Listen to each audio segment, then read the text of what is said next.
안녕하세요. 신의진 TV입니다. 사회생활의 시작은 많은 사람들을 처음으로 만나게 되면서 시작이 됩니다.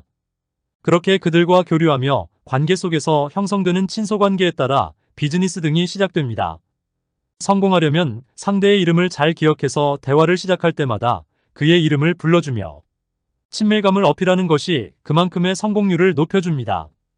이 시대를 개성시대라고 하는데, 개성시대란 남과 다른 자신만의 진가를 효과적으로 나타내는 것으로 자기 PR 시대라고도 합니다. 이렇게 표현되는 이면에는 바로 치열한 경쟁이라는 사회적인 전쟁터가 도사리고 있기 때문입니다. 따라서 최고의 관심은 경쟁에서 목표 달성이고, 그것을 위하여 모든 노력을 기울이고 있는 것입니다. 남과 다른 자신만이 가지고 있는 특별한 재능을 유감없이 발휘하도록 돕는 프로그램이 바로 이미지 메이킹입니다. 이미지 메이킹 프로그램 중에서 다른 사람들에게 감동을 주는 방법 중에 하나가 상대방의 이름을 기억해주는 것입니다.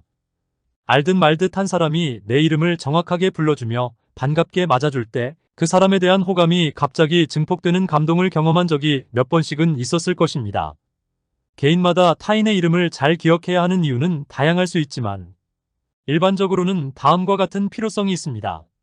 사람들과의 사회적 관계를 유지하려면 상대방의 이름을 기억하는 것이 매우 중요합니다. 상대방의 이름을 기억하면 친밀감을 형성하는 데 도움이 됩니다. 이는 인간관계에서 신뢰도를 높이는 데에도 큰 역할을 합니다. 비즈니스 상황에서는 명함을 주고받는 경우가 많습니다. 이때 상대방의 이름을 제대로 기억하지 못하면 상대방에게 불쾌함을 초래할 수 있으며, 업무 처리 과정에서도 상대방의 이름을 기억하는 것이 원활한 소통과 협력을 위한 필수 요소 중 하나입니다. 따라서 자신만의 방법을 찾아 효율적으로 타인의 이름을 잘 기억하는 습관을 기르는 것이 매우 좋습니다. 구독, 좋아요, 알람 설정은 영상 제작에 힘이 됩니다. 그래서 오늘은 대인관계 시 이름을 잘 기억하는 요령을 소개하고자 합니다. 먼저 명함을 잘 관리한 분들의 사례를 알아보겠습니다.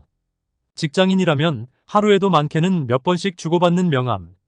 사람과 만날 때마다 관례적으로 건네는 것이어서 인사용 도구 정도로만 여기기 십상입니다. 하지만 가로 90mm, 세로 50mm 내외의 작은 종이 조각인 명함도 가공하고 관리하기에 따라 효과는 천차만별로 다릅니다.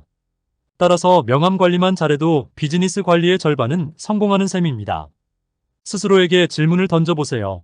내가 지금까지 만나서 명함을 건넨 사람 중 몇 명이나 나를 기억할까? 지금까지 받은 명함 중 나는 몇 장이나 관리하며 활용하고 있나? 를 말입니다. 우선 자신을 기억하게 하는 개성이 강한 명함을 만들어야 합니다.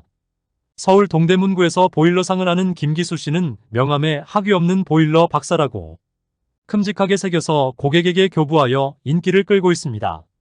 경기도 포천에서 펜션업을 하는 송재순 씨는 자신의 명함 뒷면에 펜션을 배경으로 부부 사진을 넣었습니다.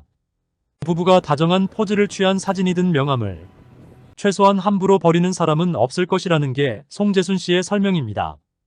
기존 명함에 상대방이 기억할 만한 한 가지 정도의 액센트만 가미해도 효과는 큰 차이가 나므로 회사명, 이름, 직함, 전화번호, 이메일 주소 등 기본 요소 외에 나를 기억할 만한 특별한 요소가 있어야 합니다. 그리고 받은 명함도 잘 관리해야 합니다. 만난 사람들의 명함은 IT 직종군, 인사 관련 직종군, 학연 등으로 분류해 명함집에 빼곡하게 정리하는 것도 좋으며 컴퓨터 엑셀에 데이터베이스화하여 저장하는 것도 권장합니다. 그러면 정리하면서 명함의 주인을 잊지 않게 됩니다.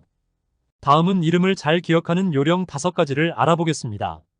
첫 번째, 처음 만나는 순간부터 상대방의 이름을 불러주는 것입니다.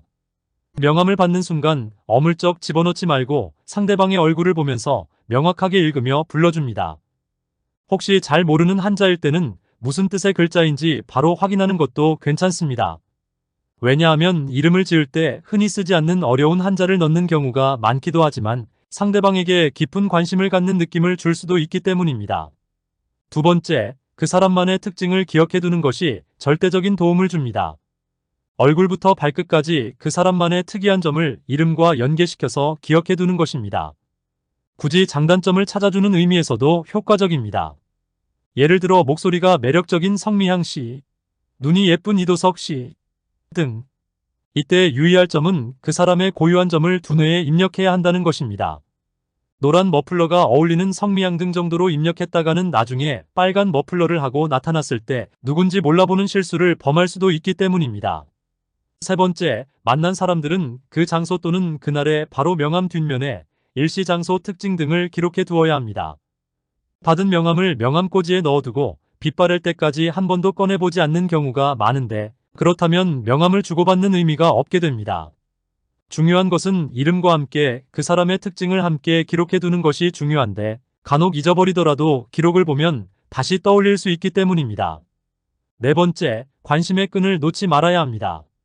만나고 난 지 2, 3일 정도 지난 후에 전화하여 안부를 묻습니다. 만날 때는 반갑게 인사를 나눴는데도 헤어지고 나면 언제 만났느냐는 식으로 잊혀지는 만남이 많습니다. 자신에게 도움이 될 것 같거나 사귀어두면 좋을 것 같은 사람을 제외하고는 전혀 관심 밖으로 밀어두기 때문입니다. 어찌 보면 누구와 만나고 관계를 존속시킨다는 것도 자기만의 이기심으로부터 비롯되는 것이 아닌가 하는 생각이 들기도 합니다. 내가 별 볼 일 없을 것 같이 느꼈던 그 사람에게도 좋아서 못 사는 사람이 있을 것이고, 더욱 중요한 것은 나에게서는 찾아볼 수 없는 보석과 같은 독특한 장점이 그 사람에게만 있다는 사실입니다. 대인관계에 성공하려면 어떤 사람이든지 한 사람과의 만남을 소홀하게 여기는 습관을 버려야 합니다. 지금 당장은 서로에게 도움이 안 될지라도 연결의 끈이 끊어지지 않도록 어떤 방법이든 가끔씩 연락을 취하는 것이 좋습니다. 다섯 번째, 다시 만날 때는 유쾌한 목소리로 그간 보고 싶은 이유를 대면서 만나서 반갑다며 이름을 불러줍니다.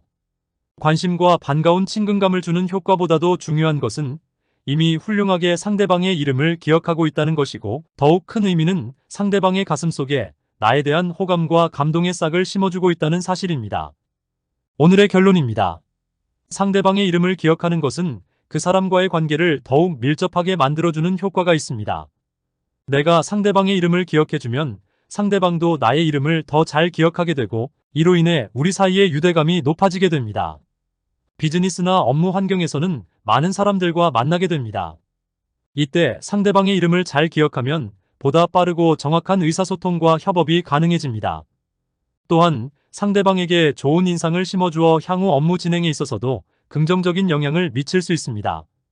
다른 사람의 이름을 기억하는 것은 그 사람에 대한 예의와 존중을 나타내는 행동입니다.